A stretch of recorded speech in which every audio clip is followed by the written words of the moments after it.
Okay, Mr. Stay President. Okay, Mr. President, it's now Senator Estrada who has the floor. Thank you, thank you. Thank you, Mr. Yes, Chair. sir. Alam niyo po, nag-mayor din po ako ng San Juan, kaya I know where the former president is Marami coming ka rin from. siguro pinatay, sir. Alam ko.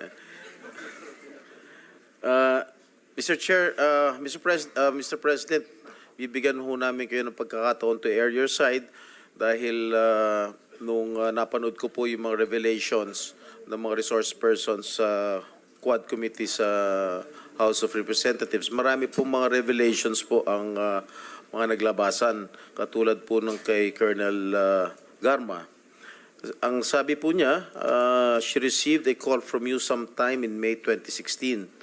Can you confirm this, Mr. President? Ay, hindi ako tumatawag ng pulis. Bahay? Yung sabi niya doon sa bahay? Hindi ko pinapupunta ng... Before you assumed the presidency, you were still president-elect at the time. Sabi niya May 2016. So I presume you were still president-elect, Mr. President. I do not remember Calling her. calling her. And for what? Yung presidente ako, nandyan na yung lahat nasa akin na ang... Ang sabi po kasi niya dun sa kanyang revelation dun sa Quad Committee, nagpapahanap din po kayo ng isang police officer na miyembro ng INC. Tama po ba ito? Yun po ang sinabi ni Colonel Garma ron sa Quadcom, sa House of Representatives, yun ang Pangulo. I hate to say this, but nagsisinungaling yung gagang yun. Bakit ako mamili ng Iglesia ni Cristo? Di, yung mga aglipay pati isali ko na lang. Yung Mormons.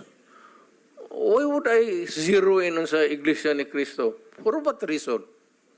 Yun po ang sinabi ni... Kaya, sir, Opo. I am just trying to explain ko kung bakit ako magpatawag ng Iglesia ni Cristo. Di, ipatawag ko na lang yung Mormons pati yung aglipay. Trabaho nila yan, sir. Ako, Mayor Presidente, wala akong pakialam kung anong relihiyon ninyo. Trabaho kayo dyan. Alam nila yan. Alam nila yan kung paano ko sila murahin. Do not give me that shit to putang. Mr. President, pero gaano niyo po kakilala tong si Colonel Garma? At kailan niyo po siya nakilala? Saan ba ito nagka-problema itong babae na ito? Hiwalay ito sa asawa eh. Si Niligawan niya po? Oh, si Bilila. Niligawan niya po? Sino? Si Garma?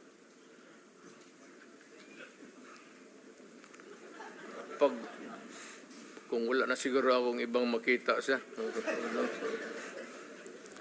Hindi, sir. Ganito naman. Hindi ko naman inaano. But,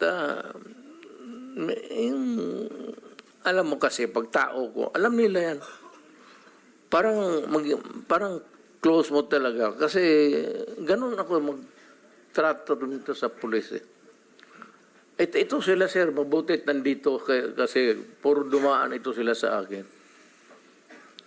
Ganun talaga ako Pero bakit ho siya nagsasalita ng nagbibigay po ng revelation doon sa Quadcom na sinasabi nyo hindi po totoo na tinawagan nyo po siya noong May of 2016 at nagpapahanap po kayo ng isang police officer na miyembro ng INC?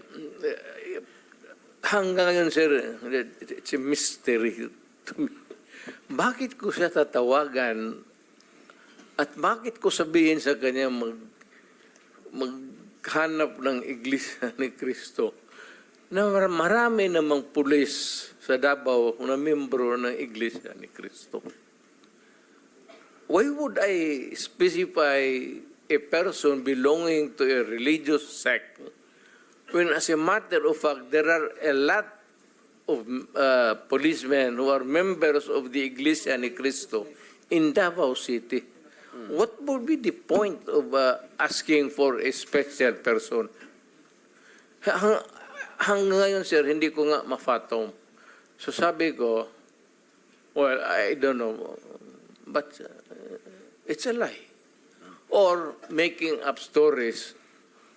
I don't know what she's driving at o ano ang gusto niyang Motibo. ipalabas sa at the end of the story.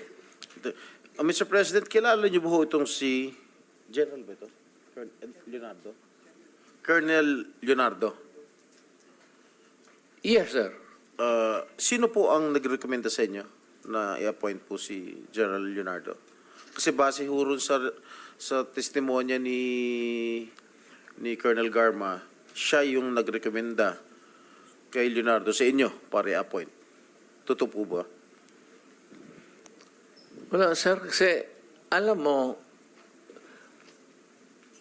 I cannot create a unit sa police because we do not have that kind of authority now.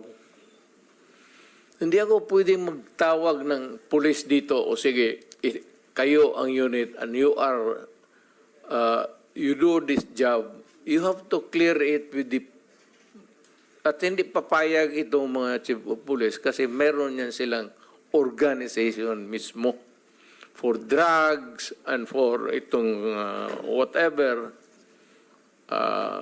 mga specialized narcotics, tapos itong mga smuggling. Hindi.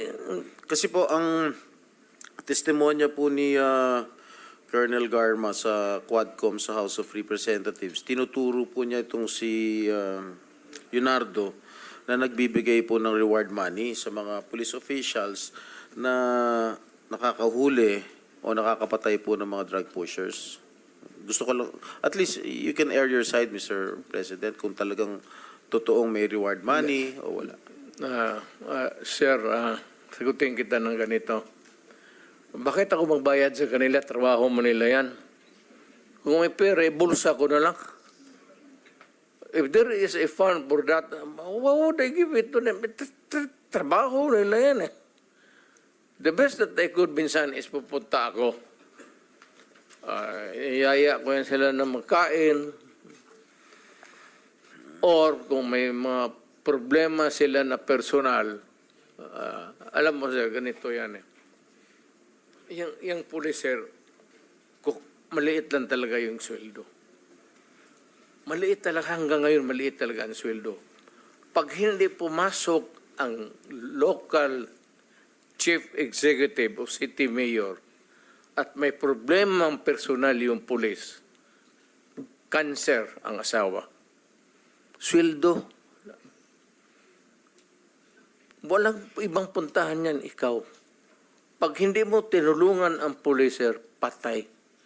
Yung sweldo nila cannot cope up with the demands of mga problema. Minsan, yung tanongin ko, ilan ang anak ko? Magsabi, alam nila yung istasyon. Sa istasyon nila, yung station commanders yan sila.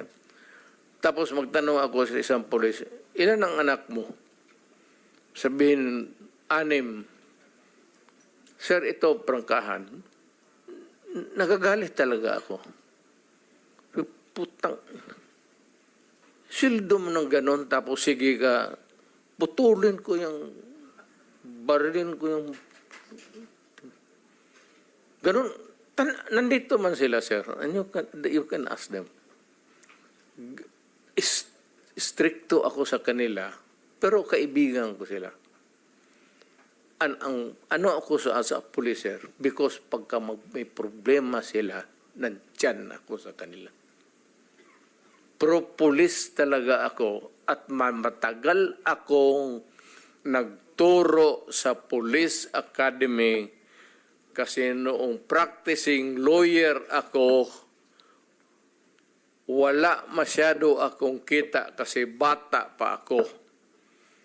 at maaga akong nag-asawa, magkaroon ako ng anak, kulang panggatas, kaya ako nagturo sa academy, kaya yan sila dumaan lahat sa akin. Lahat yan sila nakatikim ng lecture sa akin, sir. Wala akong sinabi sa kanila na pumatay ka ng tao, barilin mo, nakatalikod,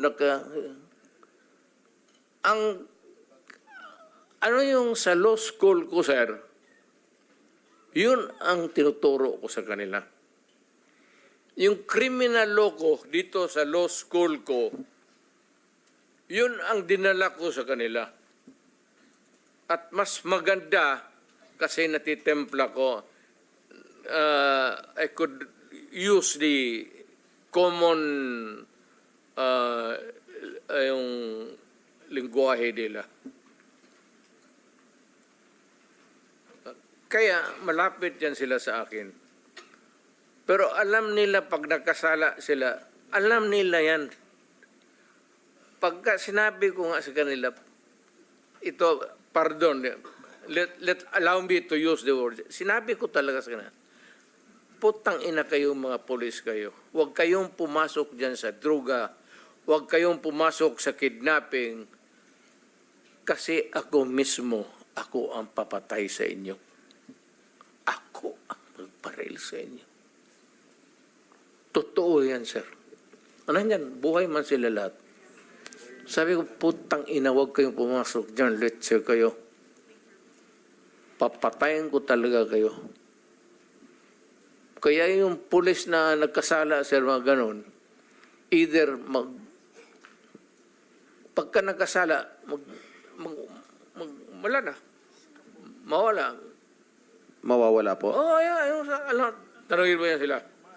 Kasi sabi ko, papatayin ko talaga, putang ina, pag nakita kita, patayin kita. At kung tanongin mo ako, sir, na may pinatay ako, hindi man ako ang iniimbestiga ngayon, so hindi ako magsabi ng totoo.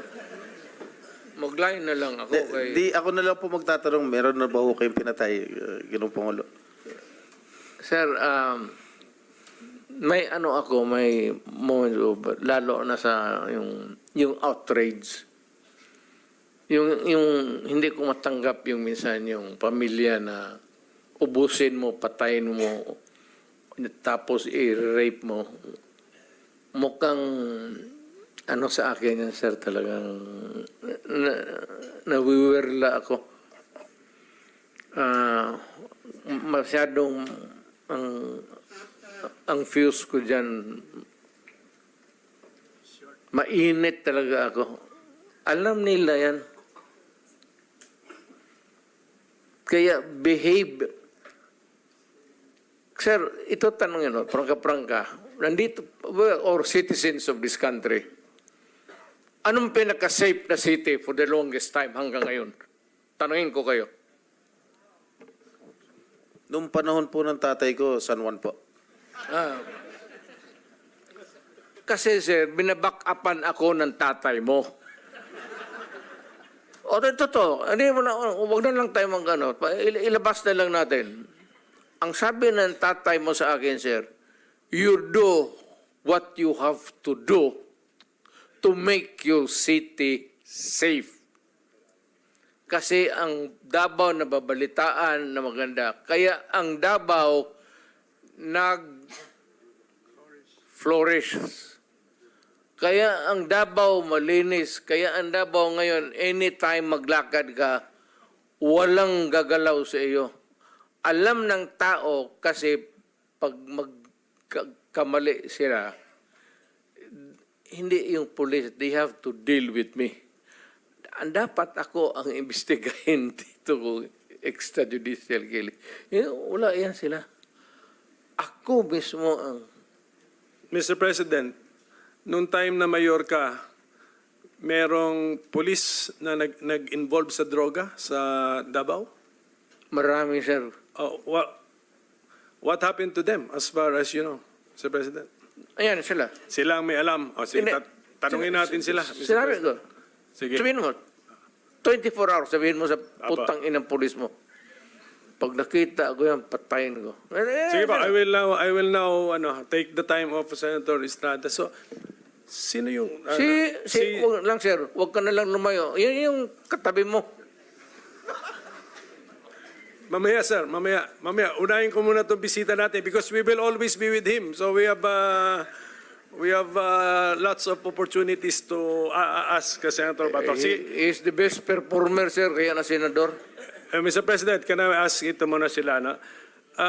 General Gamboa, Your Honor? hindi ka man nag-chief ng Davao, but tama na dumaan ka rin sa Davao, sa career mo? At anong highest ang position mo po dun sa Davao?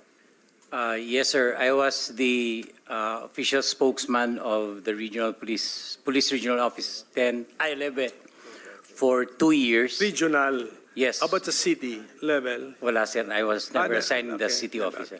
How about General Sinas? Sir, you were never chief, di ba? So, dumaan po ba kayo sa career ninyo sa Davao City? Never, sir. Never. Yes, sir. Okay. How about si General Karamat? Hindi, sa mic, sir, para nakarecord. Never? Sa career nyo? No, Mr. Chairman, sir. So only General Gamboa sa regional level. What's the pleasure of Senator De Lima? Just one or two sentences, Your Honors. Yeah, please, go ahead. We all heard from the horse's mouth that there are indeed death squads and pointed to certain former PNP chiefs or chiefs of Davao.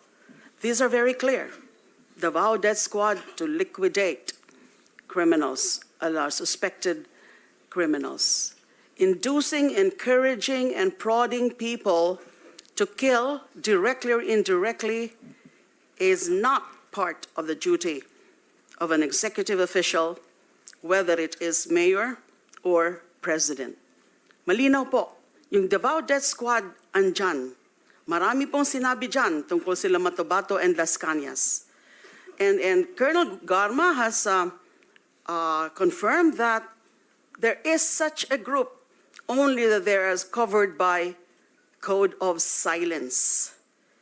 Hindi po madali talaga ang kumuha ng mga pag-aamin sa mga police officials na sila ang mga inutusan para pumatay.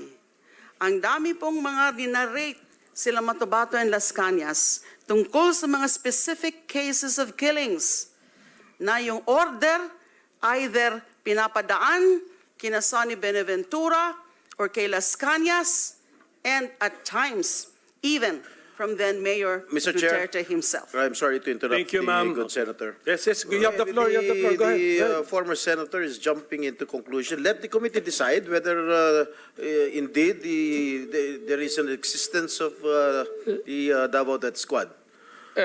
Senator Estrada, may I Yes. just... Go ahead, sir. Yes, Mr. President. One statement. Kung lahat man ito, kung totoo, palayan niyo ako ng kaso. May korte.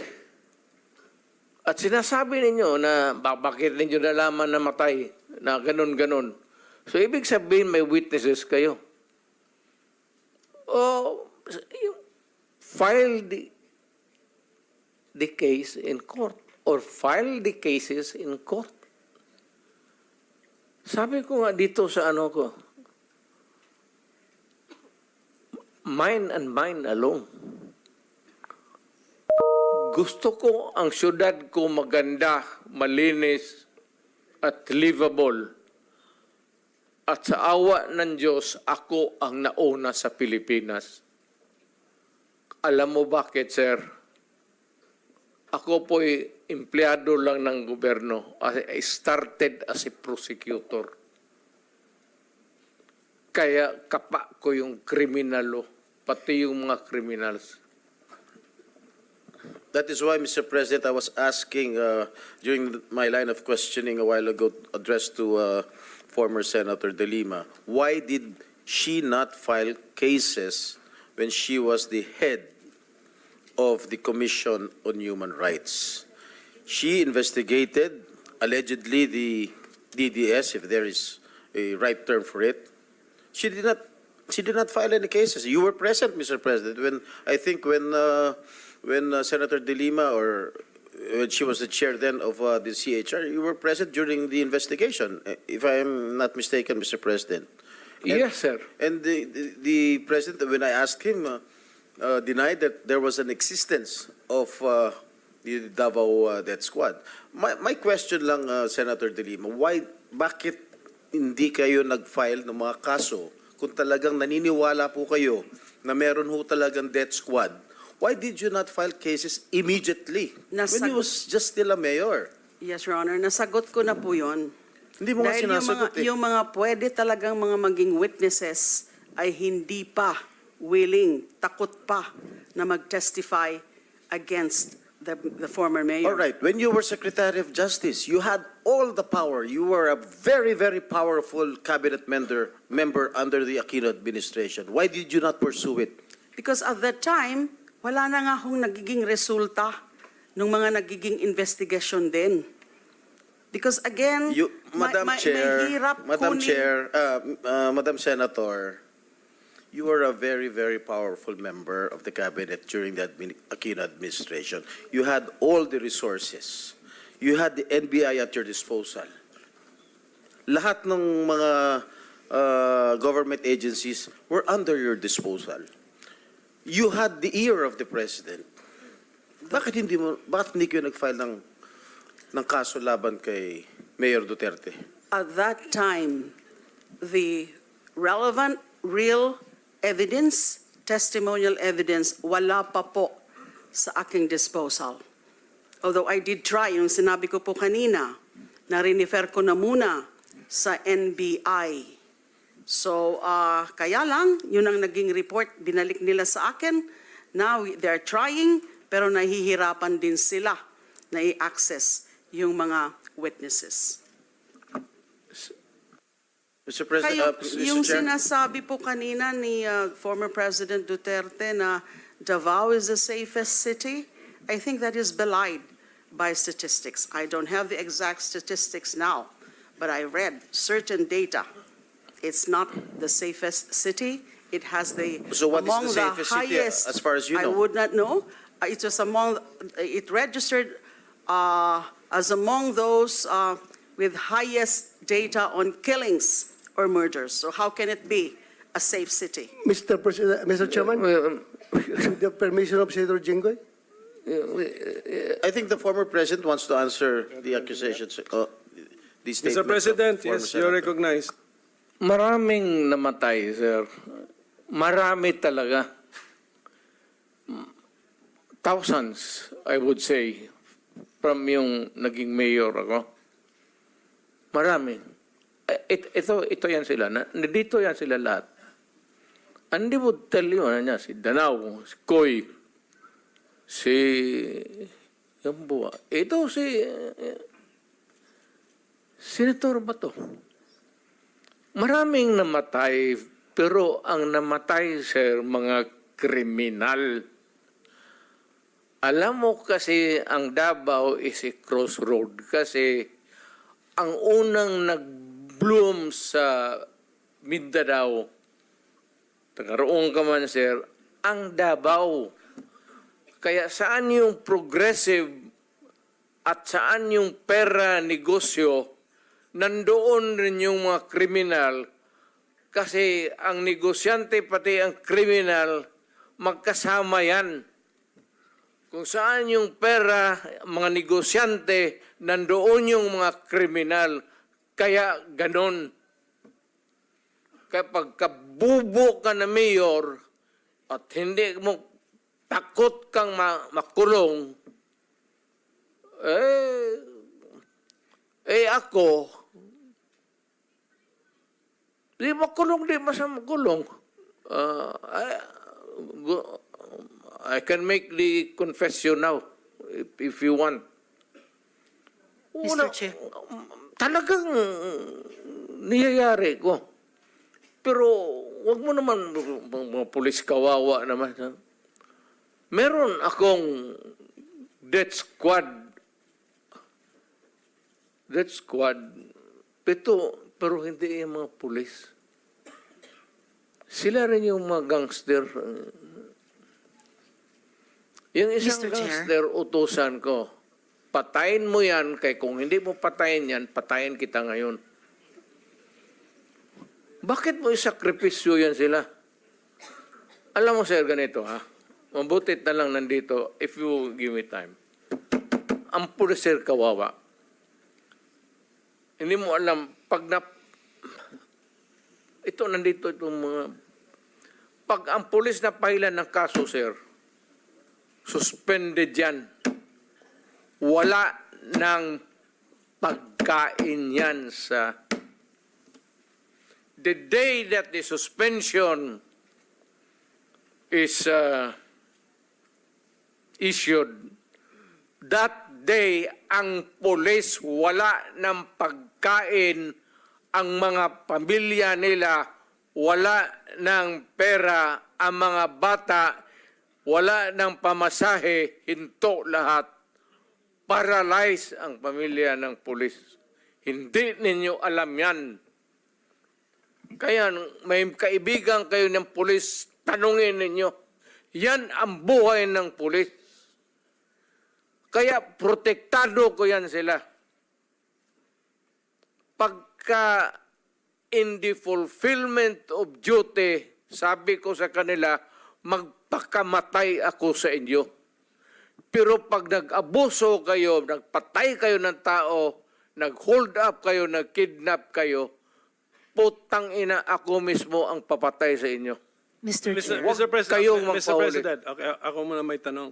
Kasi medyo nalito rin po ako. So, ibig niyo sabihin, gusto niyo proteksyonan yung police, ayaw niyo silang gamitin sa maipit sila kasi kung masuspend sila, kawawa pamilya niya. Tas nabanggit niyo, may sarili kayo ngayong tinayo na hit squad. Is that what you're trying to tell us? Para hindi po kami nalilito po. I mean, can we be very clear? Hindi naman death Salitang, squad. salitang, ano po ito? Salitang diretso. Opo. Hindi naman death squad.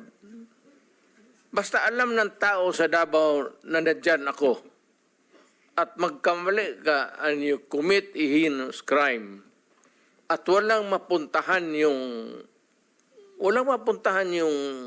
agrabyado, ako yan. And then how do you remedy the situation, Mr. President? Or how did you remedy those situations na nalapitan ka? When I am called for another investigation, sir, sabihin ko, hindi ko man ito drama. Tanungin niyo ako ulit, tapos, well, my experience, 73 years old na ako, sir. So, in a few years, 2-3 years, may sakit na rin ako. Gusto ko iwanan yung lahat para malaman. Thank you, Mr. President. Just one last statement. Last. Your Honor, I cannot help myself. No, excuse me. Senator Estrada has the floor. Merong intervention gusto rito. If you will permit Sige, it. okay.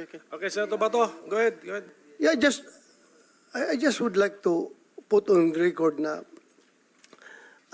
the statement of our resource person, Attorney Laila de Lima, na Davao, dinidisclaim niya palagi na Davao is not the safest place in the Philippines.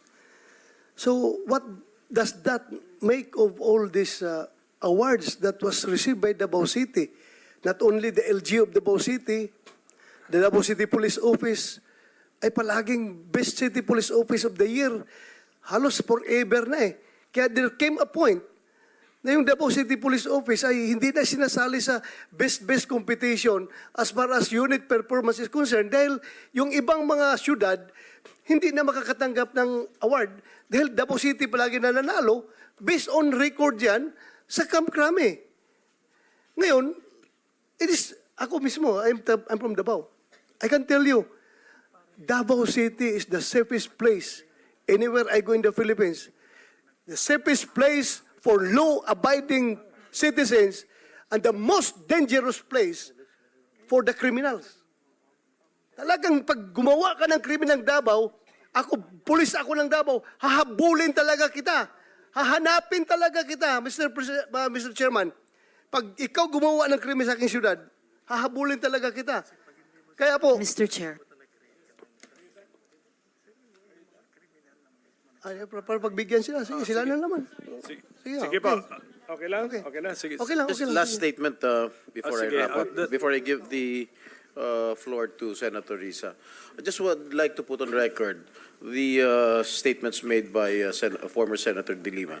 During the investigation here in the Senate, during her term when she was still a senator, wala pa rin nakitang ebidensya tungkol dyan sa mga DDS na tinatawag. Nung CHR chairman siya, wala rin nangyari sa mga investigation at wala pa rin nakitang ebidensya.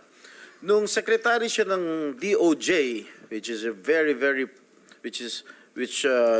very powerful cabinet position, wala po rin siyang mga nakitang ebidensya. At hanggang ngayon, yun pa rin po ang sinasabi niya, wala pa rin gustong mag-testify, wala pa rin siyang kinakasuhan. So I think that is a matter of incompetence, Mr. Chair. I take Thank you. Mr. strong Chair, exception to that, Your Honor. Okay, to be fair, sige. The chair will be fair. Excuse me, everybody, Mr. President, teka muna. Sige, Hindi ko po yes, nagustuhan. Senator De Lima, sige, Thank you. short short. Hindi sige, ko po response. nagustuhan yung ganong conclusion na Okay. wala akong ginawa o that incompetent. Malayo pong description sa akin yan. I always do my job. Depende sa mga circumstances, depende rin sa kung ano talaga yung makakalap. And hindi ho tama na nung Senate inquiry, kasi nandun po si Matubato, present ko nga po. Pero after I presented him, inalis na po ako as Senate chairperson. Now, ano yung tungkol sa safest city? Ma'am, What- let's what ma'am, exactly excuse me. is the standard? Can I stop you there? Wag na natin, let's not debate on the safest city. I mean, focus po tayo, no? A Philippine war on illegal drugs. So, anyway, opinion na po yun. There's no right and wrong opinion. Yes, Senator Risa? Salamat kaayo, Mr. Chair. Huwag nating kalimutan, may bombshell na inamin ang dating presidente kanina. Sinimulan niyang i-implicate, ilaglag yung mga ilan sa mga dating PNP officials natin na involved daw sa Davao Death Squad noon. Pero sila mismo, sinabi nila na may death squad sila. Siya. Bagamat hindi daw pulis, may death squad siya. Yun yung iniimbestigahan nga natin dito, Mr. Chair. Yung war on drugs, yung extrajudicial killings na nangyari nung war on drugs, sinimulang modelo sa Davao noon, tapos iniimbestiga natin kung yun ang ginamit na template o modelo para i-scale up nationwide. So, bombshell yung sinabi po ng dating presidente na meron na silang death squad, anuman ang pangalan yan, police o non-police ba yan, kasi it looks like what we are investigating now, yung ginamit na instrumento para sa war on drugs na nagbunga ng napakaraming extrajudicial killings. You are For the record, Mr. Chair. correct, ma'am. React, sir. Tama Thank you, ka talaga. Mr. Chair. Tama ka talaga. So, ganito na lang. Huwag na lang yung pulis. Kawawa yan, wala yung sa experience, Davao, ako. Imbestigahan niya ako. Set a date for an investigation para sa akin. Ako ang imbestigahan ninyo. At kunin ninyo yung record sa Davao yung namatay. At sabihin ko sa inyo kung wala akong taguin. Alam mo, nag-warning ako, huwag kayong gumawa dito. Kasi gusto ko ang Davao. Ang Davao was a very kawawa noon. Alam ninyo, sir, alam. Panahon ng NPA, nung hindi pa ako mayor, kita mo ang Davao. Left and right ang hold up, walang makalabas sa bahay. Pati mga pulis takot. Kasi nandyan yung mga NPA, pinapatay sila. Kaya sinabi ko, nag-agyat ako sa bukid, Nung na-mayor ako, sabi ko, ayaw ko ng away sa inyo. Pero yung mga pamilya ninyo, nandyan sa syudad natin, yung mga top honso ng Communist Party, bilangin ninyo sa ilan ang taga Davao. Saan ang pamilya nila? Sa Davao. Kaya umakyat ako sa bukid. Sinabi ko, stop it. Huwag ninyong patayin ang mga pulis ko kasi putang ina yung pamilya ninyo. Yayariin ko yan. Mr. Chair, if I may, dahil matagal na po yung sa NPA, kung maaring mag-follow-up question ako sa dating presidente Go ahead, ng Mr. Chair. Death Squad. Mr. Chair. Salamat Go ahead, kaayo, Senator Mr. Risa. Chair. Kanina, sinabi nyo there were 7 people dun sa inyong self-described death squad. Ano po yung mga pangalan nila at paki-describe yung structure ng organization na sinet up nyo, yung death squad na iyon? Yung death squad ko, ang death squad ko, ma'am, is, of course, it is organized.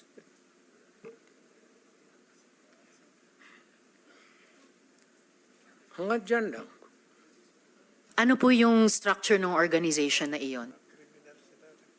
Against criminals. Hindi po, yun yung task siguro na binigay nyo. Pero anong structure ng death squad niya iyon? Structure against crime and criminals. Ibig sabihin, ano po yung setup? At sino yung 7 yon na miyembro ng death squad Fight nyo? crime. No sir, yung pangalan nung sabi nyo, 7 tao na nasa death squad nyo.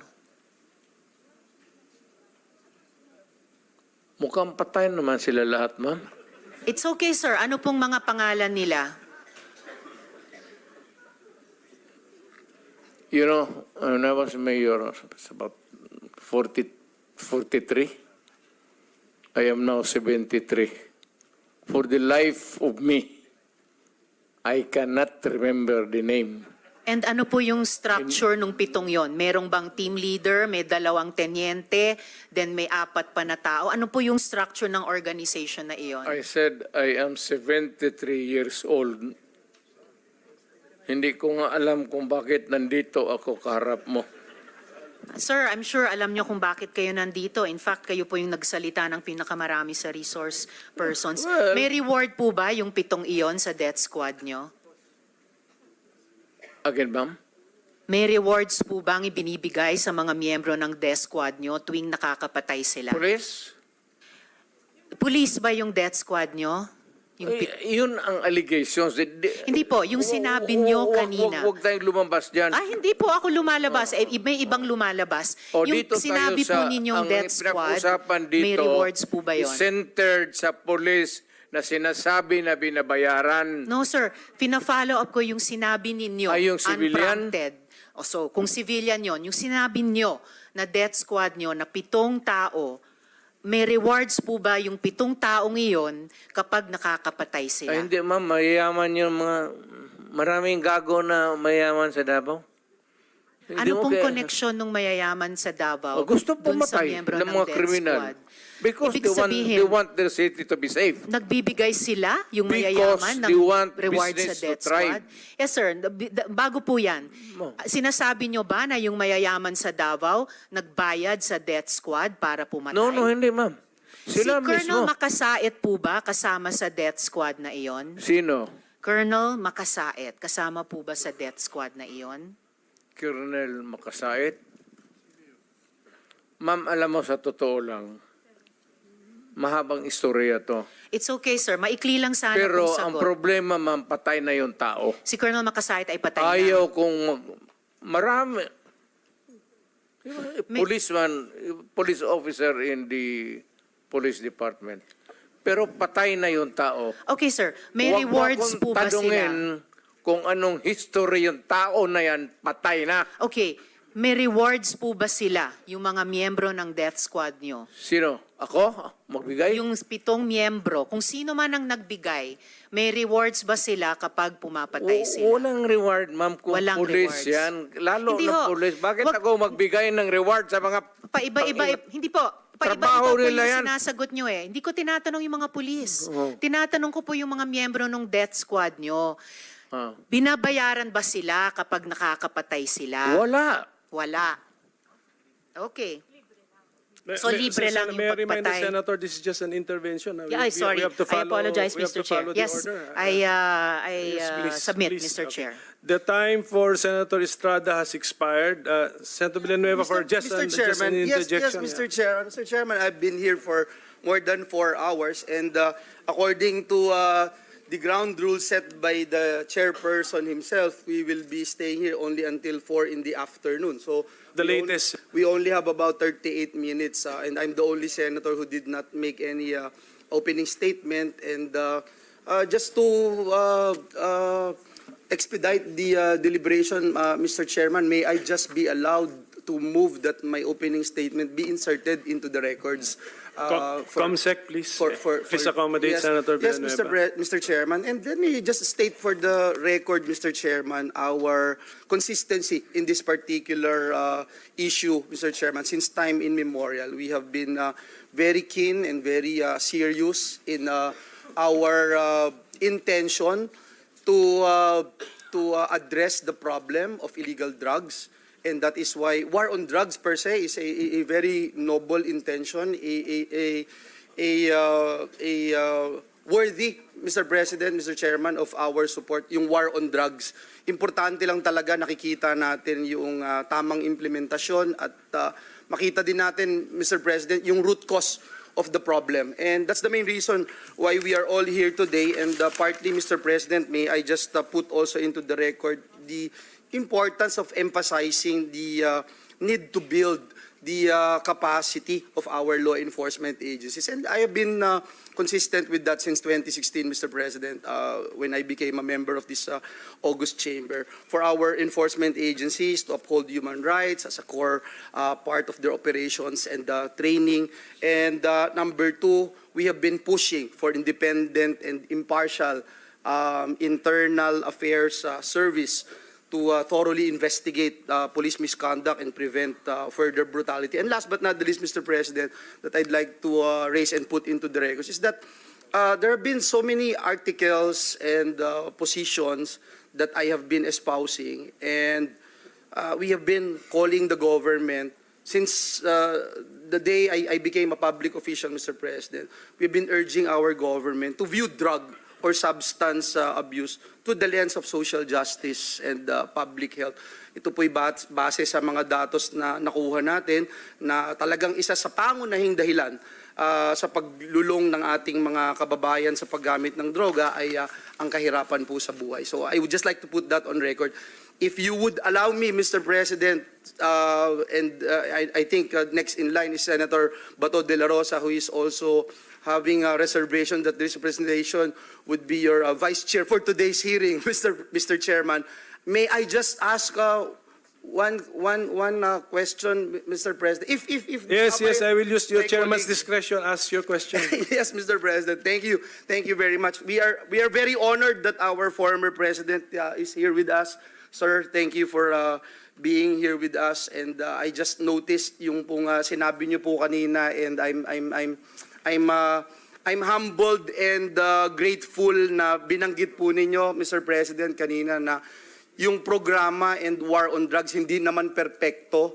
At sinabi niyo po na meron ding mga kakulangan at pagkakamali. May we know, just one question, Mr. President. Kung kayo po yung tatanungin, Mr. President, ano po yung mga binabanggit niyo po kanina na hindi perpekto, may mga mali po, at ano po yung gusto niyong ibahagi sa amin bilang mga legislators to address these concerns, Mr. President? Thank you. Sir, hindi tayo nakulang sa batas. Kumpleto tayo. I've been, once upon a time, also a congressman, prosecutor, fiscal, lahat na. Dinaanan ko na lahat, sir. It is really the determination sa local officials. Alam mo kasi ang droga is a very dangerous. Kaya as we are talking now, hindi perpekto itong ating bayan. may mga mayor na nasa droga rin, na yumaman dahil sa droga. Makikita mo naman yan eh. Mag-mayor. Tapos, sabihin mo, pagdating dito sa Maynila, may bahay na, maganda. Hindi lang nakikita doon sa probinsya, pero pag nakikita mo dito, kasi makilala, mayor rin kasi ako eh. Makikita mo, magagandang kotse. Mercedes-Benz. Hindi nga ako nakahawak ng tanginang kotse na yan.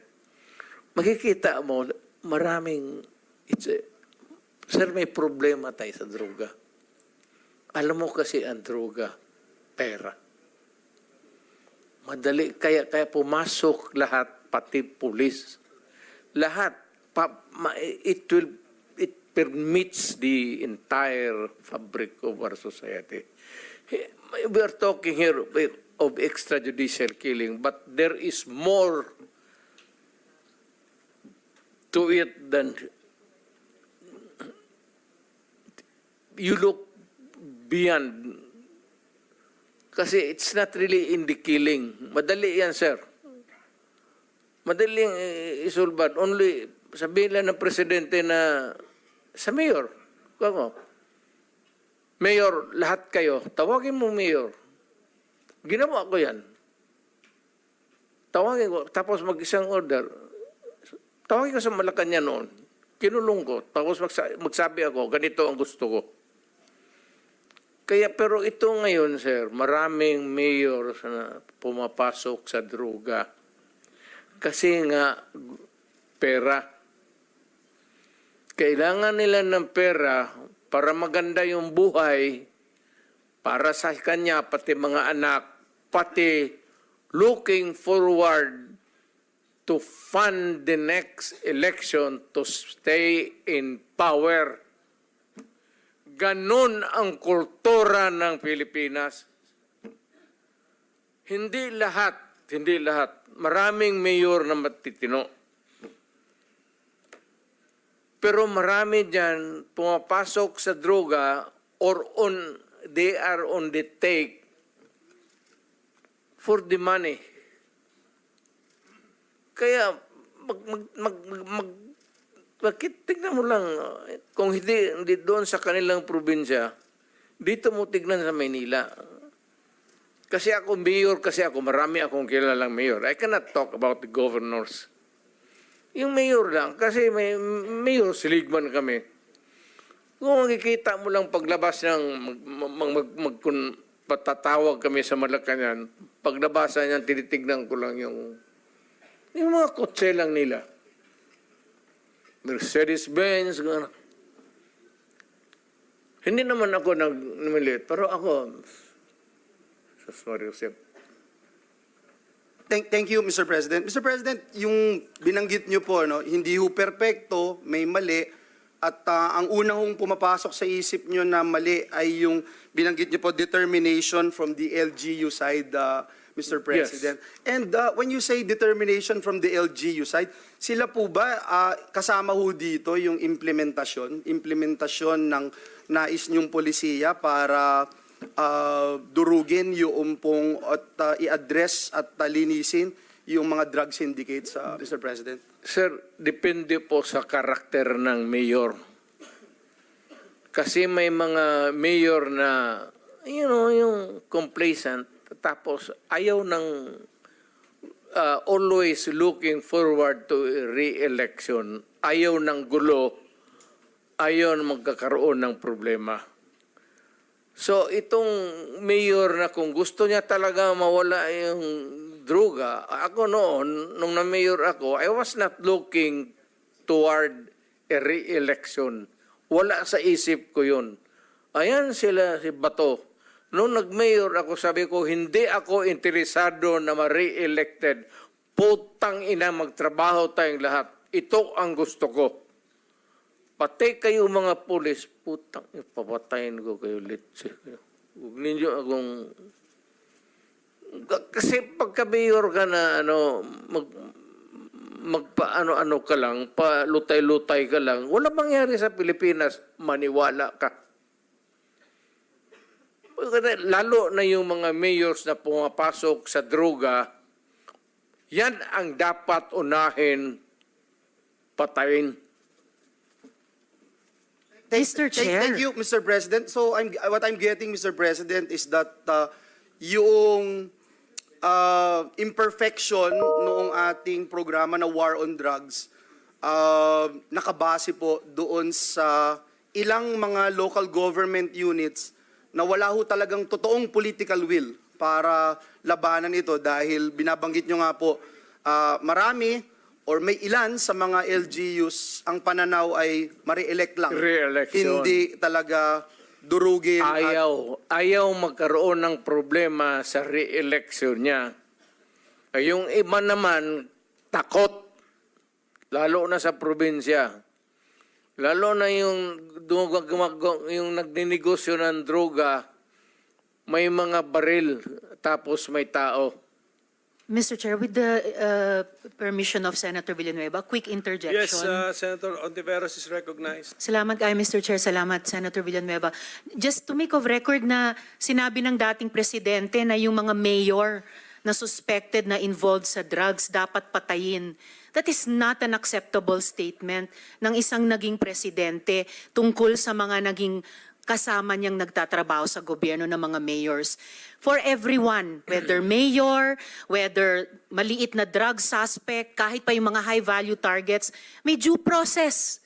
And the president of all dapat ang nag-uphold niyan. So unacceptable po sabihin na ang mga mayor na drug suspect ay dapat patayin. For the record, Mr. Okay, Chair. ma'am. Ganito yan. Mabutit dumating ako dito. Pasalamat talaga ako para lumabas, ilabas na lang natin yung totoo. Alam mo, pagka mayor, pagka sindikato, hindi mo matanggal yan. Hindi mo basta-basta matanggal yan. And they are there, so many stories abound. Hindi na ako kailangan magbigay ng example sa inyo. Dito sa Maynila, mga mayors, pera. It's always money, money, money, money. Kaya pagka nandyan, either they are in cahoots with the law enforcers or yung ibang mayor takot. Yung sa probinsya, kung magka-mayor ka, kaya wag kayo, may nakikinig ngayon, wag kayo magpili ng mayor na pitsugin. Kasi wala talagang mangyari. Pagka mayroong mga sindikato, ex-policemen, ex-soldiers na may baril, tapos takot kang mamatay, walang mangyari sa siyudad mo. You have to, maraming problema na nakatago, ma'am, na hindi natin nakikita. Nasa undercurrent yan. Hindi natin nakikita yan. Sino po ba yung mga yon? Hindi, all over. Mayors. All over. Hindi ko masabi. Just for the record again, Mr. Chair, and with thanks to Senator Villanueva, unacceptable na sabihin ng isang dating presidente or kung sinabi ninyo noon nung presidente kayo na ang sino mang suspect, maliit man, malaki, mayor, na suspect sa drugs ay dapat patayin kasi may due process po. Salamat kayo, Mr. Chair. Salamat, Senator Villanueva. Mr. Chair? Yan ang, that is my stand. If you do not agree with me, I'm sorry. But I'm dealing with a serious problem of my country. Hindi mo madala sa pakiusap yan. Sabihin mo, putang ina, huminto ka pag hindi, tutudasin kita. Yun ang, lalo ng pulis. Putang ina itong mga pulis.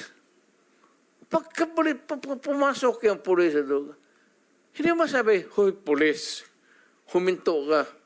Puntahan mo yung pulis, sabihin mo, mga pulis, kung mga tao na harapin ko, o let us be, labas na lang natin yung, pati yung lungguay. Pero Mr. Chair, forgive me for interrupting. Hindi, Speaking of patapusin mo lengguwahe. muna ako. Sorry sir, Mr. Chair, baka maaring ang resource person tumigil magmura kasi bahay natin itong Senado eh. Salamat kaayo, Thank Mr. you, Chair. thank you. Hindi tayo Mr. President, magkaintindihan Mr. dyan. President, sir, excuse me, sir. I am relating a conversation. I am hindi Yes, ako nagbumura. Mr. President, okay. Sinasabi ko yan kung ano ang sinasabi ko doon sa Correct. tao. Klaro na po yun, Mr. President, na when you relate to the police officers, may kasamang mura. Pero okay na, klaro na po yun. Pwede na nating hindi ulit-ulitin, Mr. President. Hindi lang, Kung pwede sabihin ko lang. kaya, papatayin kita. Hindi lang ako magmumura sa... Okay. Iwasan lang po. We try our best na iwasan na po. Anyway, naintindihan po namin. Sige. Thank you, Mr. Chairman. Just one last because Okay, sige. I sincerely appreciate, Mr. President, yung binanggit ng ating dating Pangulong Duterte na hindi perpekto, maraming mali, and binanggit po niya yung kamalian na nag-stem from the local government units, at binanggit po ng ating dating Pangulo na pati pulis may pagkakamali din. And I think it happened, ito hong nakita natin noong August 16, 2017, yung kay Kian De Los Santos. Mr. President, I was the one who first called for the investigation and filed the resolution here in the Senate about what happened doon sa Caloocan. And ang nangyari nga po dito, 3 policemen, si Juarez, Pereda, and Cruz were found guilty of murder. They are sentenced to reclusion perpetua, imprisonment of up to 40 years. Ganon din po yung nangyari kay Carl and Kulot de Guzman, neighbors from Cainta, Rizal. Ganon din po, no, si former PO1 Jeffrey Perez was convicted by reclusion perpetua. Ito ba, Mr. President, yung binabanggit nyo na involved din minsan yung pulis? Ibig nyo po bang sabihin, yung mga pulis po na minsan gumagawa ng beyond doon sa dapat nilang tungkulin na gawin ay dahil sila rin ay involved sa droga? Correct. Mr. President. Correct. Alam mo kasi, ang pulis, hindi na papatay lang o baski sino lang diyang sibilyan. Bakit sila maghanap ng sakit ng ulo? Kaya yung mga pulis na nandyan sa... Itong mga pulis ngayon kikinig na sa atin, mabutit alam nila. Kayong mga pulis na nasa droga sa sindikato, kayo ang dapat talagang... Kaya, maswerte, kaya bigyan pa ako ng pagkakataon maging presidente, uubusin ko talaga kayo. Pang-inan ninyo. Bullshit ko. Thank you, Mr. President. Look, ganito kasi, you know, pag hindi ko kasi ginawa yung ginawa ko sa Davao, isasakripisyo ko yung mga bata at isasakripisyo ko yung mga tao and yung pag-progress ng syudad. If I allow the criminals noon, kidnapping dito, kidnapping doon, droga dito, droga noon, magulo ang syudad. Yun ang sitwasyon. Nung pumasok ako ng mayor, nag-warning ako. At ang warning ko talaga ganito, wag mong gawin yan kasi papatayin kita. So, ang Davao ngayon, maganda na, tapos naman sila lahat, napatay naman, wala naman siguro maragdag. Kung may gusto, sige. Alam mo, it's a matter of yung iyong karakter, iyo yan.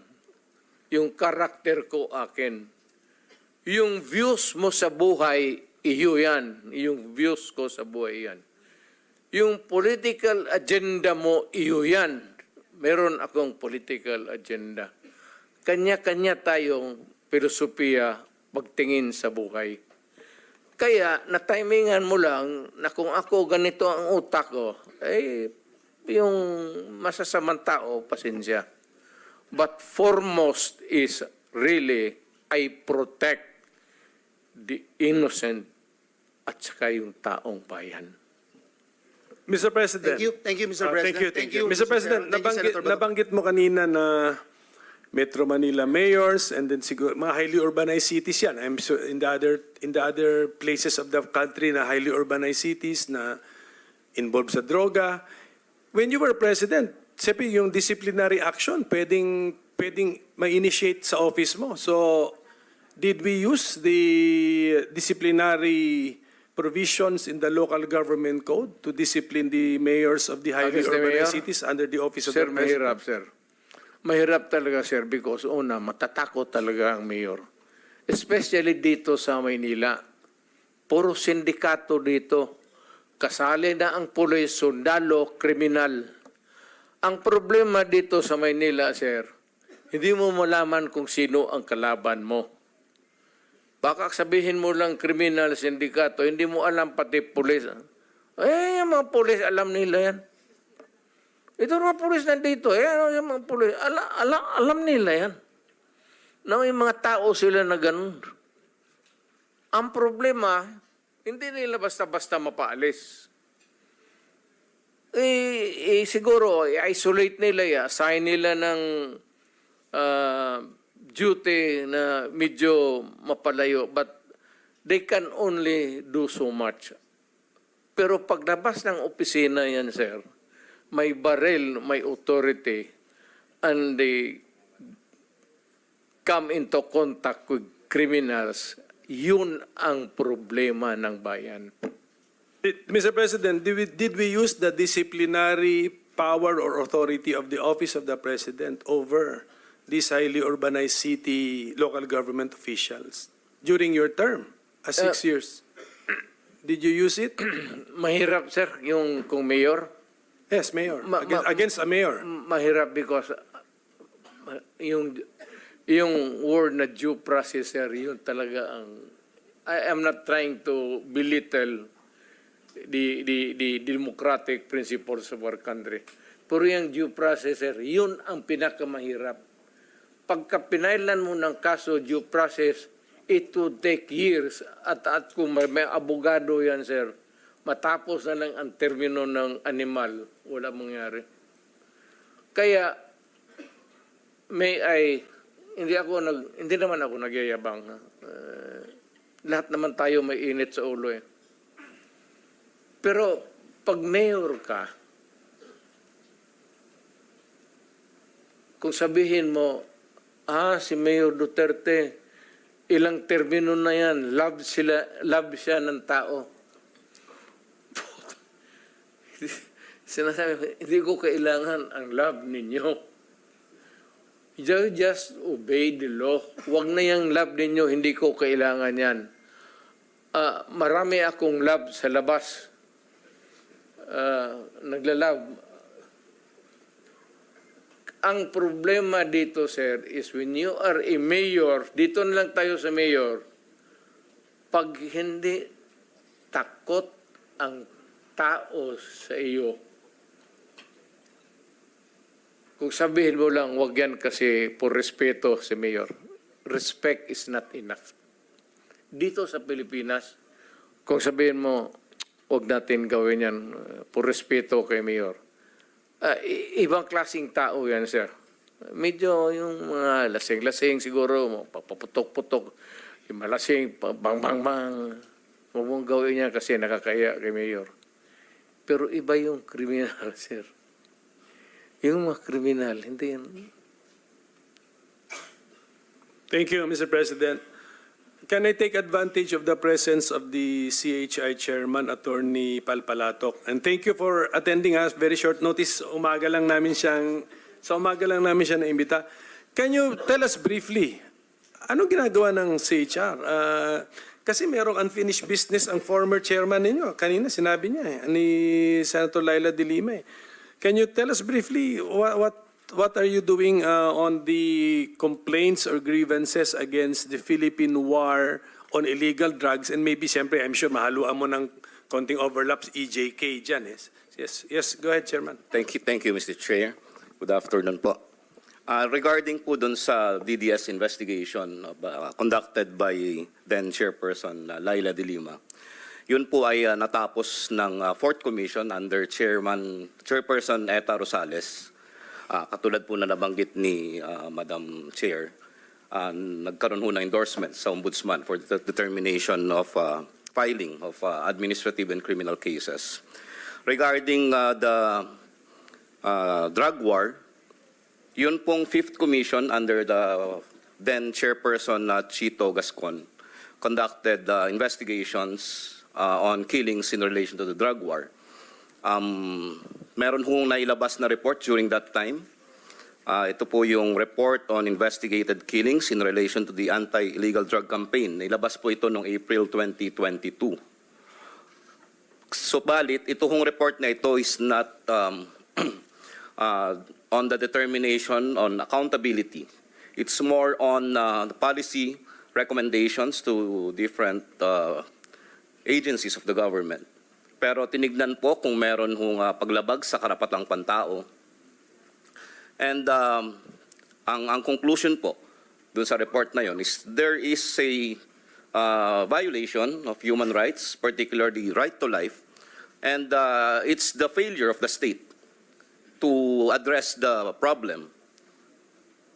Wala pong, dun sa report pong yon, wala akong determination kung sino accountable. That's why ito hong aming commission ngayon, the 6th Commission,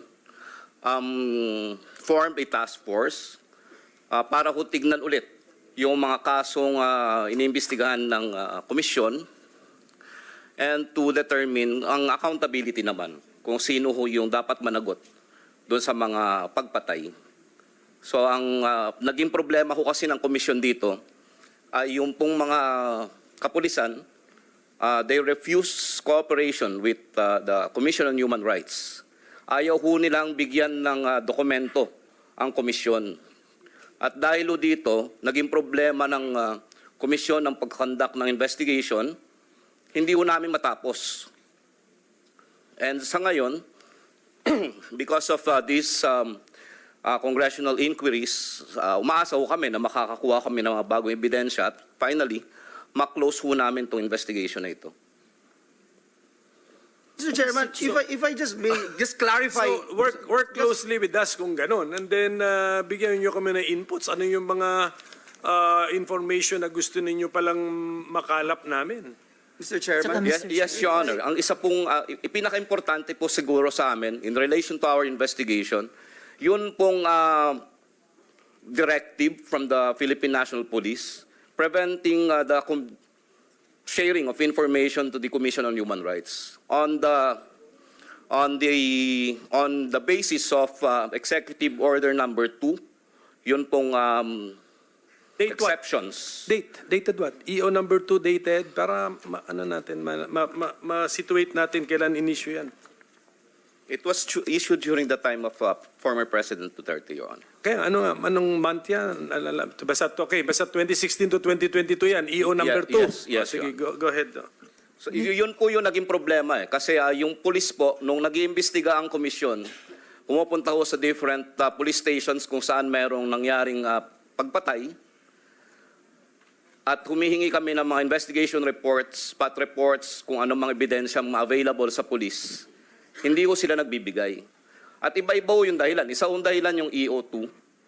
At ang iba pong dahilan, meron hong direktiba coming from the leadership of the PNP na pinagbabawalan makipag-ugnayan ng Commission on Human Rights, kasama ho yung mga NGOs or human rights workers. Ano naman documentation nun? Nung direktiba from the leadership of the PNP, anong documentation? Meron hong sinasite na memorandum from the PNP. What is it? Can you identify the memorandum?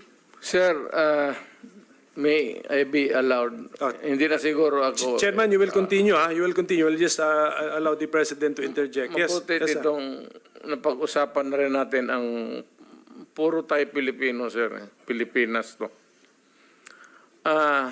Dumaan ako, mayor, congressman,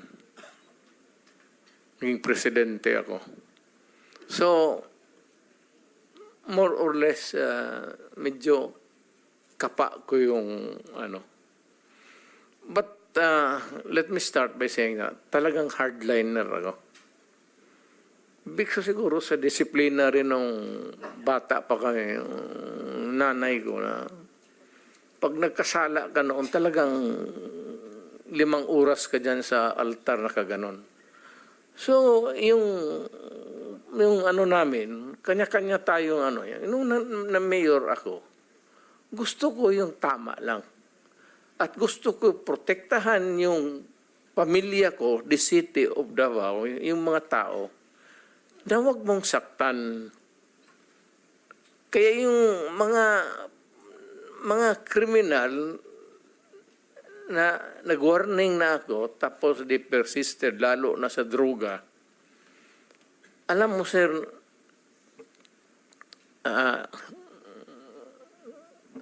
Yes, Mr. Chair, in the interest of time, with all due respect, pwede po bang matanong yung follow-up question sa CHR? sige. No, I'm asking Mr. Chair. Give Sige. ako, ma'am. Yeah, Mr. President, sige, thank you for the input. Sige, can we continue with the chairman of the CHR? Sabi mo, may direct, in addition to EO number 2, ang na-encounter ninyo mga problema, may directive from the PNP leadership. Can we give the documentation? Which one? Ang isa ho yung memorandum dated July 28, 2017. Isinite po ito ng Internal Affairs Service ng Philippine National Police sa pag-deny ng aming request and subpoena for documents. Meron din ho mga verbal instructions coming from the alleged superiors ng mga chief of police. Okay, are you encountering the same problems or reasons as of the moment when you want to find out what happened from the station? Sa ngayon po, kasi after the House of Representatives initiated the hearings on EJK, nagkaroon ho kami ng opportunity to speak up with the PNP Human Rights Affairs Office, and we brought up the issue. And we were hoping na magiging cooperative ang Philippine National Police this time. Kaya lang nung sumulat po kami, ganun pa rin po. Ayaw pa rin nila mag-provide ng Mr. Chairman, may I just ganun pa rin. Yan ang testimony mo ngayon sa atin. Ganun pa rin ngayon. Yes, Okay. yes, Your Honor. Yeah, Mr. Chairman, I would just like to ask the report lang, Senator Joel, Senator yes. Batonov, just one quick interjection, because the chairperson of the Commission on Human Rights made mention na hindi kumpleto yung report. Is that correct? Because I have here with me a copy of that report, the 2022 report of the Commission on Human Rights, na nakalagay po dito yung mga drug killings. I am not sure, because it's concerning for this representation to hear that it is not a complete report. And while reading the report, and if I may, Mr. Chairman, this is just 3 sentences. Number 1, use of excessive and disproportionate force is evident in most cases where only 1 victim is involved versus 3 policemen. 2, 86% of those who obtained gunshot wounds were shot in the head or torso, indicating an intent to kill.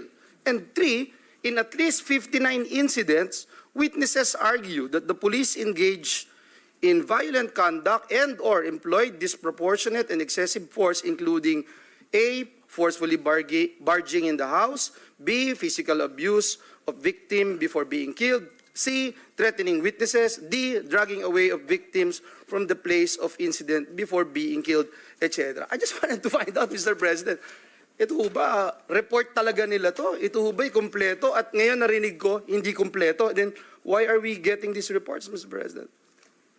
Thank you, Mr. Chairman. Chair. Apo, to respond, yun pong report na binabanggit, tama po kayo, this was officially released noong April 2022 by the previous commission. Kaya ko po nabanggit na hindi siya kumpleto because this is only a report on the sampling made by the commission. Kung titignan po ninyo, ang total number of cases that were investigated by the commission is around 3,790. Pero po yung subject ng itong report nito is around 882 cases lamang po. At dahil po, kaya po nagkaroon ng sampling lamang dahil nga ho yung difficulties in the conduct of investigation. And out of the sampling made, nagkaroon ho sila ng analysis and they came up with findings and recommendations. Kaya nga nakita rin po namin, pag-assume namin sa office, na kailangan pa ituloy yung investigation. Kasi nga, ang karamihan sa most of the recommendations contained in the report are only policy recommendations. So pag magpasa ng measure, how the police should do their work, pero wala hong determination as to the violation committed by respective individuals. Wala pa pong ganun eh. Kaya nga ho ngayon, ang commission, we form a task force again to look into these cases and determine accountability and hopefully come up with a recommendation to the relevant government agencies. And you have a time frame for that? Time frame? Wala pa ho kami na-set na time frame kasi nagsimula lang Thank kami. you, Mr. Chairman. Thank you, Senator Bato. Mr. Thank Chair, you, Mr. one Chair. interjection. Senator Bato de la Rosa. I just would like to correct the chairman of the Commission on Human Rights about his statement that the PNP continues to deny documents or refuse to cooperate with any investigation being made by the Commission. I would like to cite to you, this is a news item from Inquirer.net in August 29, 2017. Ito alam ko, Inquirer.net is galit na galit ito sa war on drugs eh. Pero sabi, for the benefit of this committee, I would like to read. Ang headline is, PNP agrees to CHR request for documents on drug war deaths. Philippine National Police Chief, Director General Ronald Bato de la Rosa, met with Commission on Human Rights Chairman Chito Gascon, the late Chito Gascon. May his soul rest in peace. On Tuesday at Camp Crame for a dialogue on human rights and the war on drugs. In a press briefing after the meeting that went for about an hour, Gascon said they requested for the case folders of deaths involving police and the war on drugs that are under investigation, as well as the status of persons arrested still in jail. Gascon later told reporters in an ambush interview that the PNP agreed to make available the case folders involving deaths from illegal drugs starting May 10, 2016. So, nung ako pa ay chief PNP, I was cooperating with the CHR. And pumunta pa nga si Chairman Gascon doon sa opisina ko at hiningi yung folder and we cooperated with them. Bakit yung report nyo ngayon ay sinasabi nyo hindi nag-cooperate ang PNP? Mr. Chair, hindi naman po lahat ng request ng komisyon. Kaya nga ho sabi ko, isa sa mga naging problema sa investigasyon ay yung non-cooperation ng police. May mga pagkakataon na nagbibigay at mayroong pagkakataon na hindi talaga nagbibigay. At tinanong niyo ho kami ngayon. Siguro mas maganda kasi nag-uusap naman kami, no? Chief to chief. Chief PNP, chairman ng CHR, nag-uusap naman kami. Kung may kailangan kayo, punta kayo sa Krami. Baka yung reklamo niyo punta sa mga station. Baka yung mga tao doon sa station medyo mamaya na sir, hindi kami pwede magbigay kung walang clearance sa aming station commander. Parang gano'n siguro sinasabi sa inyo.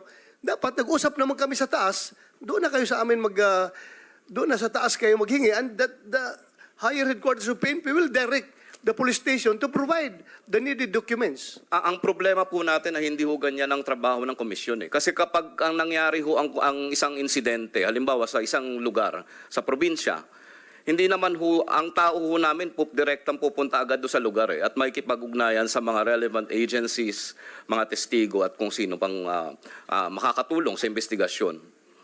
Kung ang gagawin ho namin ay makikipag-ugnayan agad muna kami sa central office sa Krame, mahaba ho yung panahon. Kung may No, mas madali yun. You are wrong. You are wrong with your assumption. Mas madali yun kung direkta kayo sa Chief PNP. Ang Chief PNP, anong police station? Iloilo City Police Station? Okay. Iloilo. Kailangan na si Sir yung report niyan. Mas mabilis yun. Kaysa kung direkta ka doon, tapos wala doon ang Chief of Police, sabihin ng officer on case. Yung investigator on case, sir, pasensya na sir, hihingi mo na ako ng clearance dahil yung hipi namin nandoon sa krami, hindi ko makahingi ng clearance. Mas mabilis yun kung Pero may usapan na kami. Mr. Chair, ang tanong ko po ay kung bakit ho ang ibang mga pulis, ibang station nagbibigay at nakikipag-cooperate at bakit ho ang iba ay hindi? Kaya nga, for uniform implementation of my guidance to all commanders down the line, dumilikta kayo sa krami. Dahil no way na hindi nila susundin yung utos ko kung dumaan kayo sa akin. Or for that matter, to the next Chief PNP na kung wala na ako, yung mga succeeding Chief PNP. Kasi may usapan na kami. Commissioner Chairman Gascon. Have you Ano tried, dapat? Mr. Chair? have you tried lately Sa ngayon po- to coordinate sa taas mismo? Chief Mr. PNP? Chair, yes, Mr. Chair, we wrote a letter to the Chief PNP, particularly pertaining to these cases, the killings in relation to the drug war. And again, they Hindi, merong pag-alinlangan to entertain you, to share or to address your need for information.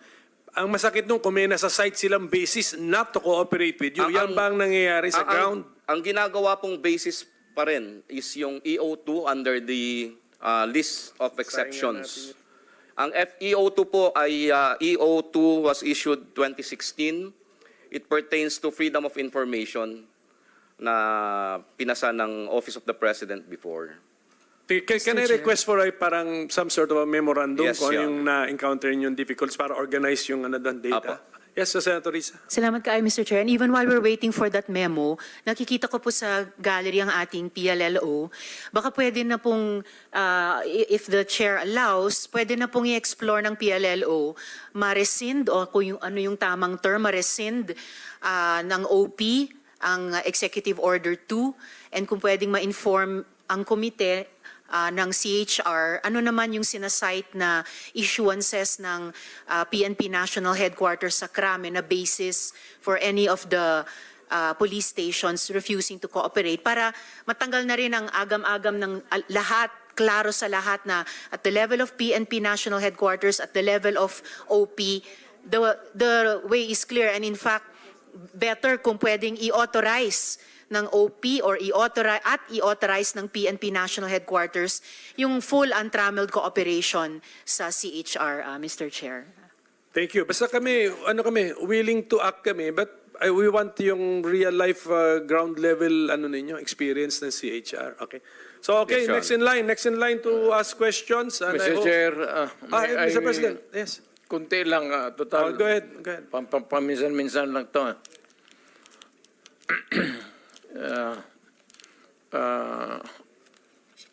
Pardon, may strep set to may sore throat ako. So, baka sore throat ako. So, baka I do not mean to be disrespectful. Hey, go ahead, sir. Go ahead. Makati na yung strepsil to may. Pakinggan lang ho ninyo ako. Total, tinawag lang naman ninyo ako. Pakinggan ninyo yung kunting kwento ko. The human side. The human side sa misery ng drugs. Alam mo, mayor ako. Halos lahat ng problema ng... Alam mo, ikaw, alam mo rin. Mr. Chairman, alam mo yan. Yung... May isang nanay pupunta ng Middle East. Yung iba, maswerte. Yung iba naman, malas. But usually, they are treated as slaves. Alam mo yung mga countries na yan, ang pagtingin kasi nila sa mga nagsilbi sa kanila,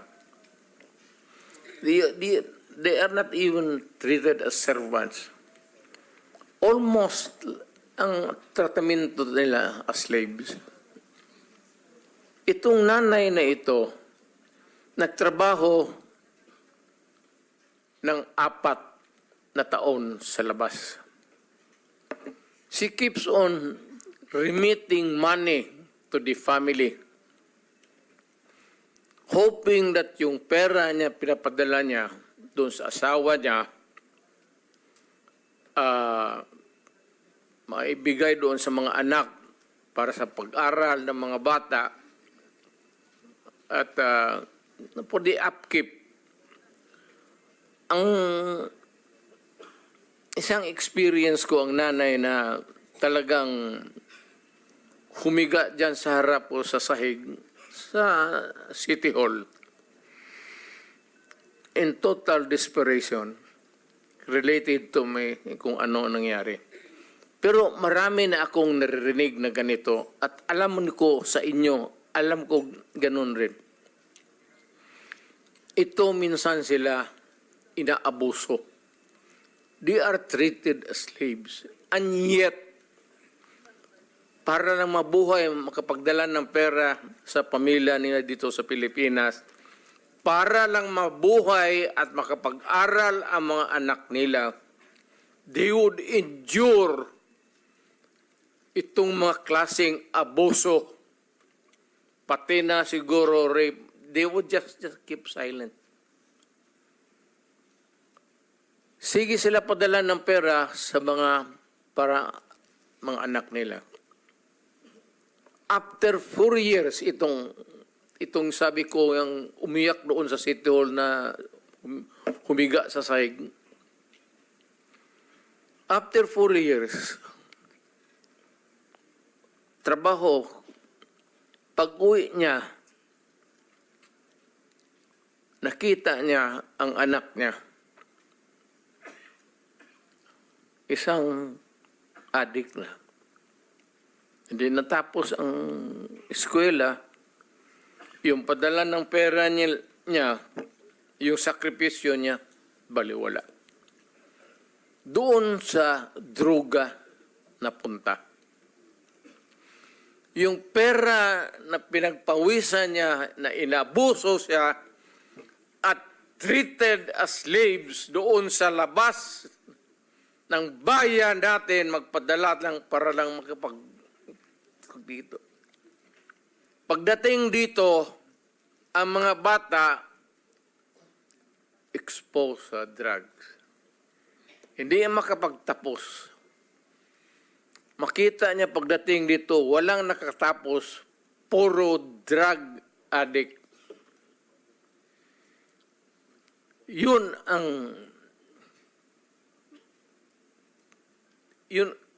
Kaya yung outburst ko minsan, marinig ninyo dito or outside, yun yung rage ko sa droga. Isang nanay, trabaho sa labas, sakripisyo, 3 taon, 4 na taon, padala ng pera. Pagdating dito, pag-uwi, only to find out na yung mga anak niya, mga drug addict, sa droga, walang nakatapos at napurnada ang pawis niya. Yung Mr. Chair. humiga siya dyan sa sahig, dyan sa City Hall, nag-iyak. Humiga siya sa sahig, nag-iyak siya. Sabi niya, Mayor, paano ito? Sabi niya, gusto niya na ako ang magbigay ng relief ng grievance niya. May reklamo siya sa akin mismo dito sa mayor. Hindi siya nagpunta ng pulis sa akin. Mr. Ganun Chair, sa probinsya diretso yan sa mayor. Mayor, ganito ang nangyari. So, ganun ang mga istorya na kaya yan kung bakit ako talaga mainit at nakikinig ang Pilipinas ngayon. Kayong madurugista. Mainit talaga. Ayan yung mga police chief ko. Dumaan yan sila. Koy, pati si Danao, pati si... Alam nila yan, mainit talaga ako sa droga. Mainit talaga ako sa droga. Kaya mabutit na lang, wala na akong trabaho ngayon. Kaya yun ang istoryang lumalabas sa Davao na ganon-ganon. Baka totoo yan, Senator. Baka totoo o baka hindi. But I am not prepared to admit anything.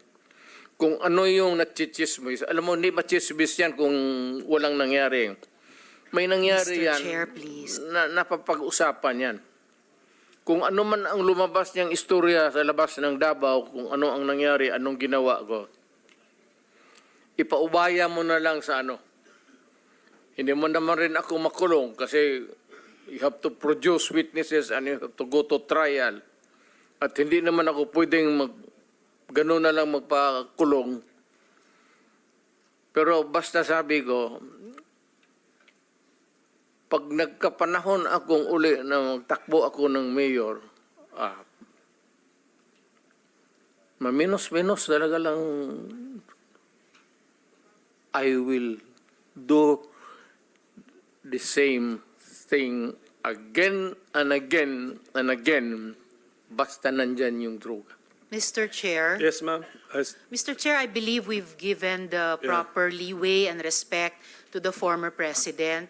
Hindi po ito midnight COVID briefing, and I hope we can stay on track. Hindi po natin pinag-uusapan kung mali ang droga. Pinag-uusapan po natin kung yung polisiya, naging polisiya nyo. Mr. tungkol Chair, doon. if I may? Salamat Sige, tayo, Mr. Chair.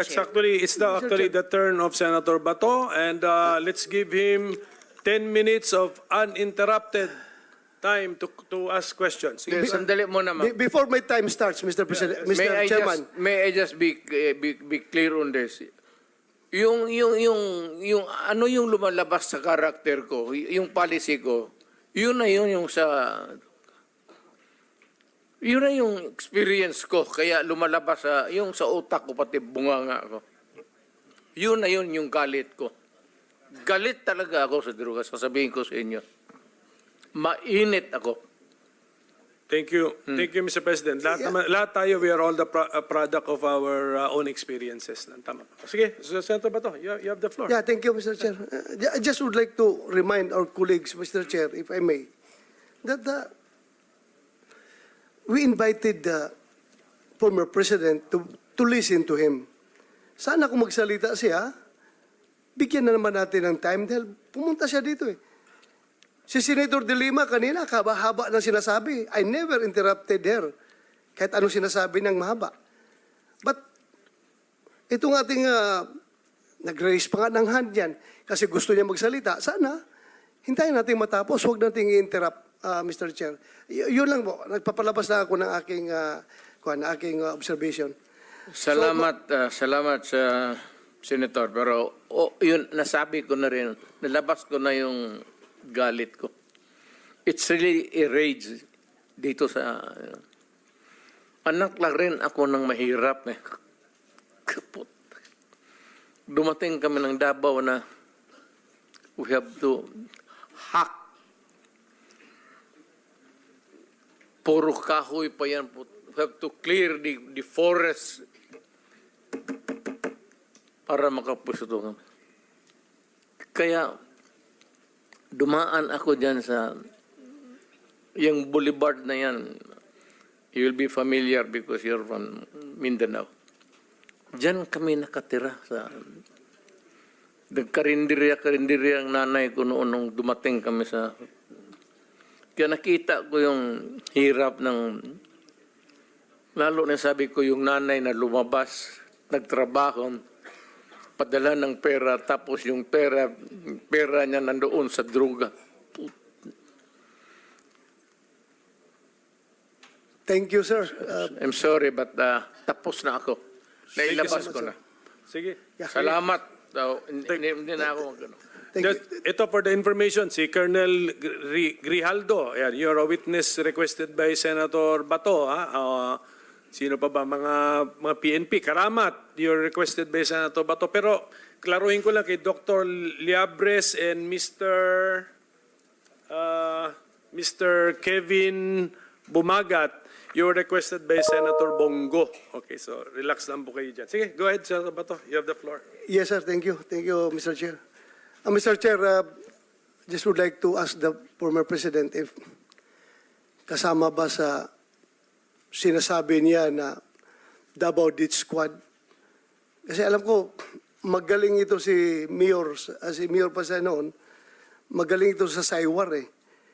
Yung meron siyang abilidad wherein yung mga kriminal, pwede niya ma-encourage magbabarilan na magpapatayan yung mga kriminal.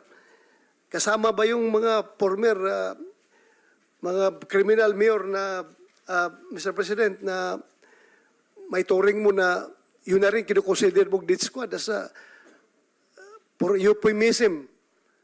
Sinasabi mo lang, death squad, yung mga kriminal na are killing each other. Magtanim ko lang ng intriga.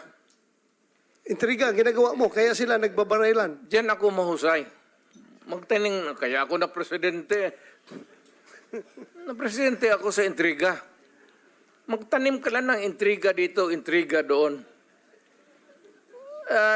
Alam mo, utosan mo lang ito, gawin mo to, tapos magputok yan. And that would start the war. Hindi naman kailangan na, ilang kayo na dumaan, Danao, Koy, pati Archie Gambo. May inutos ba ako sa inyo na talian mo ang tao, patayin mo? Ngayon, sabihin mo sa kanila ngayon, nandito na tayo kasi yun ang ano sa akin eh, extrajudicial killing. May inutos ba ako sa inyo ni minsan na patayin yung kriminal na nakatali dyan o nakahiga?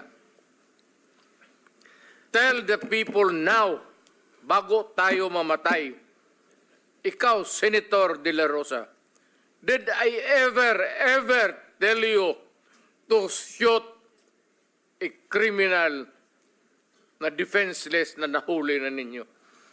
Never in my whole life, Mr. President. I can tell you, Mr. May Chairman. sinabi ba ko sa inyo na isalvage ninyo yung tao? Never, Mr. President. Alam mo bakit? Di ba sinabi ko sa inyo, huwag ninyong gawin yan kasi yung karma. Babalikan tayo ng babalikan. Kaya tayo umiiwas eh. But Mr. President, I would like to make it clear na meron akong napatay sa Davao in a legitimate encounter Yes, alam ko. because you instructed me to operate against these people. Kaya napatay namin yung tao na yon, mga kalaban na yon. Ilabas na lang natin yung Legitimate operation, Mr. President. That was a legitimate operation. totoo. Ilabas na lang Hostage natin taking, yung Mr. totoo. President. Hostage taking. Karnaper. Marami ko napatay. Kidnapper. Doon sa bangko. Na doon nag-withdraw pa ng pera sa bangko. Sabi mo sa akin, Bato, siguruhin mo yung mga kriminal na yan, dinala nila dito yung kidnap victim dito sa Davao at dito pa mag-withdraw ng pera, siguruhin mo na mahuli ninyo yan. Pag lumaban, you know what to do. That's your word. True enough. Patay yung mga kidnapper, Mr. President. Nandoon ako. Yeah, because ayaw mong may mga kriminal na papasok sa ating syudad. Bigo mo po, kidnapin mo yung babae, dalhin mo sa Cotabato, Patayin. tapos ibalik mo sa Davao, kakain ka pa doon sa bahay ng papalutuin mo pa yung in-check doon sa... Tapos pagbaba nila, nandun ako na yan sila. Sabi ko, patayin ninyo yan. And Mr. President, I would like to remind Mr. Chairman that if you are going to review yung mga media interview ko sa Davao, there were many times na sinabi ko sa media ng Davao, pag mayroong patay at nagresponde ako doon, sabi nila, pinatay daw ng Davao Death Squad. Openly, sinasabi ko, kayo mga Death Squad dyan, kung sino-sino yung nagpa-Death Squad dyan, magaling lang kayo pumatay ng walang kalaban-laban. Andito ako. Ako si Colonel Bato. Kung gusto ninyo ng barilan, dito kayo sa akin at lalaban ako sa inyo. Kung sino yan nagpa-Death Squad na yan. Kaya mali po na sabihin na kami pong mga dating sa Davao na Chief of Police ay membro ng Death Squad. Siguro, Senator Risa was not listening to the answer of General Danao. Mr. Nung Chair, I sinabi was niya listening. na- It was the former president who said na ang mga PNP ang death squad. not I me. declare a suspension. Yeah. Hindi. Okay, we're still listening to the hearing on the war on drugs of the previous Duterte administration. We've had President Rodrigo Duterte who said the war on drugs was not meant to kill people, but to protect the weak and defenseless. So that's pretty much the gist of what he was trying to say before senators. He said he did the best he could to address the drug problem, both as mayor of Davao City years back and as president of the Philippines. The former president also said it was part of his mandate as mayor and president. He owed it to the people that the war on drugs was what the people expected of him and his administration. He also made mention the fact that he claims to have been unforgiving when it comes to illegal drugs. He also said he did not tolerate or condone abuse of authority. And